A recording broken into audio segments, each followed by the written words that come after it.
Coucou tout le monde, j'espère que vous allez bien. Je vous retrouve toujours dans l'univers de mon fils puisque nous sommes encore en train de faire poser la cuisine chez nous. Donc je me suis éloignée un maximum des travaux. J'espère que ça ne gênera pas pour cette vidéo.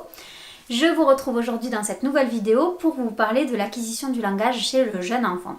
Voilà, donc le jeune enfant commence à vraiment faire associer des mots, à faire des petites phrases aux alentours de 18 mois. Il y a vraiment une explosion au niveau du langage et au niveau des mots qu'il apprend chaque jour.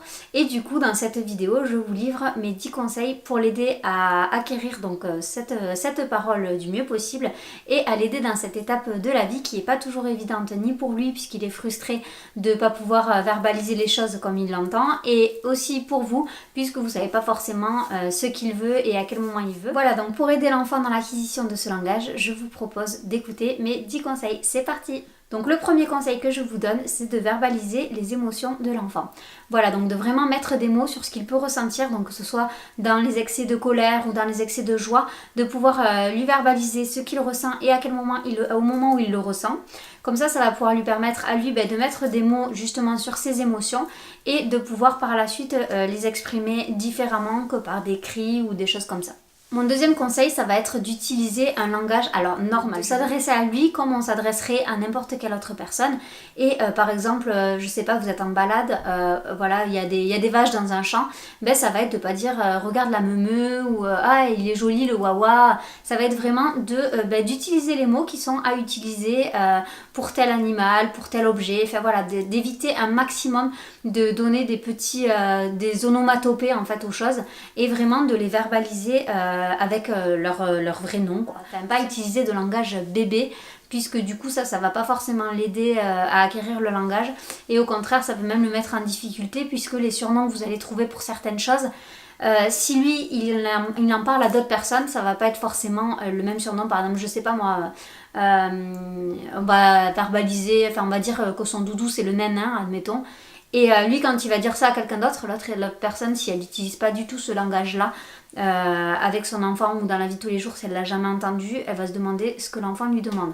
Alors que si vous appelez un chat, on va dire, du coup votre enfant sera plus à l'aise et il sera à l'aise avec tous les adultes qu'il va rencontrer. Le troisième conseil que je vous donne, ça va être de lire un maximum d'histoires, donc adaptées à l'enfant bien sûr, à son âge, à sa capacité d'être concentré.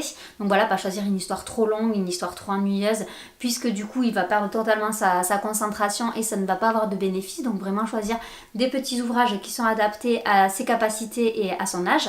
Et aussi de chanter, puisque en chantant, pareil, l'enfant va acquérir du langage, va acquérir des phrases, et du coup ça va lui permettre d'emmagasiner tout ça petit à petit et du coup de pouvoir le réutiliser dans la vie de tous les jours.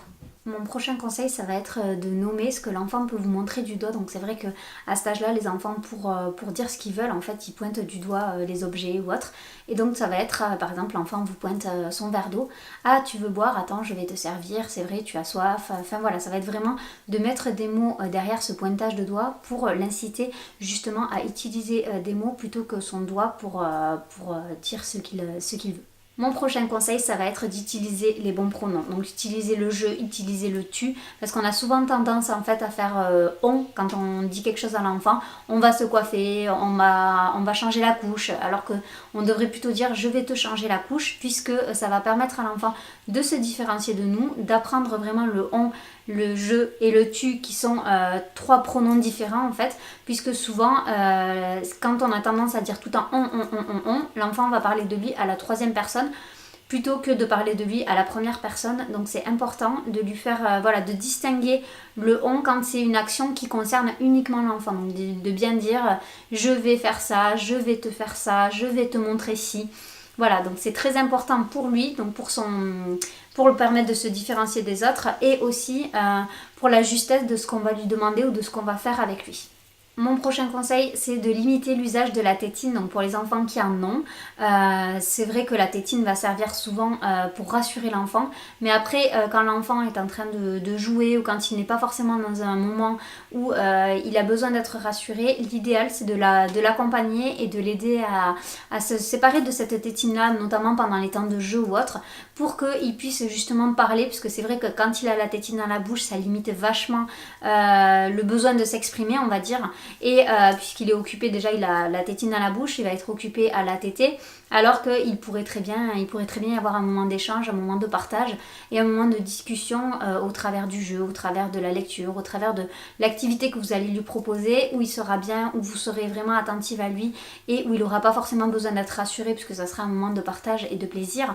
Voilà, profitez-en pour l'inviter à poser cette tétine le plus fréquemment possible, comme ça de lui-même après il le fera et il aura moins de difficultés du coup à s'en séparer quand on le lui demandera. Le 7e conseil qui va de pair un petit peu avec celui que je vous ai cité précédemment, ça va être de jouer un maximum avec lui, puisque le jeu avec l'adulte va permettre justement de créer une histoire, de dire plein de mots, d'en apprendre aussi, et ça va aussi stimuler beaucoup l'imaginaire de l'enfant, donc voilà, d'inventer des petits scénarios autour, par exemple avec de la dinette, ou avec des animaux de la ferme, ou même avec des voitures, des poupées. Voilà, tous ces jeux symboliques vont permettre à l'enfant de pouvoir nommer les choses, de pouvoir créer une histoire, de pouvoir voilà, imaginer et du coup construire des mots, des phrases, associer plein de choses et du coup voilà, agrémenter un petit peu son lexique verbal.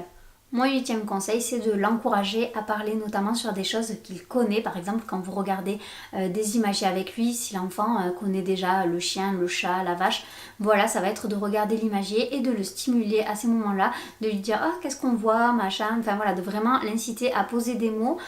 Donc au travers d'imagier, ça fonctionne plutôt bien puisque c'est vraiment des livres où il n'y a pas de texte, où vraiment on peut nous-mêmes créer le scénario avec l'enfant et où il n'y a pas énormément d'éléments sur une même page, c'est-à-dire qu'une page en général c'est un objet ou un animal, il n'y a pas toute une floriture de décor autour ou des choses qui peuvent un petit peu porter l'attention de l'enfant sur autre chose. Voilà, l'imager c'est quelque chose de simple, de précis et où vous allez pouvoir demander des choses à l'enfant qui sera en capacité de faire et qui vont être adaptées à justement son temps de concentration et à tout ce qui... Voilà, il ne va pas être parasité par d'autres choses autour de la page, il va vraiment se concentrer sur ce qui est demandé et du coup ça va le stimuler un maximum à ce niveau-là. Mon 9e conseil, ça concerne un petit peu la verbalisation dont je vous ai parlé un petit peu plus tôt.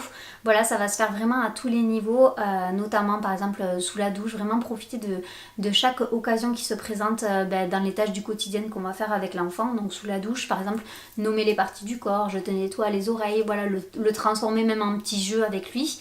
Ça va être à table quand vous mettez la table, je pose l'assiette, je pose les fourchettes, tu m'aides à mettre la table. Donc voilà, ça va être vraiment sur tout ce que vous pouvez faire au quotidien avec votre enfant, de verbaliser un maximum, d'en faire des jeux avec lui et comme ça du coup ça va lui donner envie lui aussi de faire comme vous et du coup de verbaliser ce qu'il va faire au moment où il le fait. Et enfin, le 10e conseil, donc le plus important pour moi de cette vidéo, c'est toujours pareil, faire confiance à l'enfant, lui laisser le temps de parler. Il n'y a pas de règles précises. Un enfant ne doit pas parler à telle période, marcher, tout ça. C'est vraiment des repères qu'on vous donne. Donc peut-être que si votre enfant ne parle pas encore, c'est peut-être qu'il a privilégié quelque chose d'autre. Il a peut-être marché plus tôt que l'enfant de la voisine qui lui actuellement parle comme un livre. Enfin voilà, il faut vraiment éviter de comparer les enfants entre eux. Si vous avez des gros doutes, s'il y a quelque chose vraiment qui vous perturbe dans le développement du langage de votre enfant, n'hésitez pas à en parler à un médecin ou à plusieurs médecins pour essayer de comprendre ou essayer d'avoir des versions différentes. Enfin voilà, pour vraiment chercher s'il n'y a pas un problème quelque part, on va dire, puisque un enfant qui fait des otites à répétition ou qui a besoin de diabolo peut-être entend moins bien et on s'en rend pas forcément compte tout de suite, on s'en rend compte vraiment voilà, dans ces périodes où il est en pleine acquisition du langage.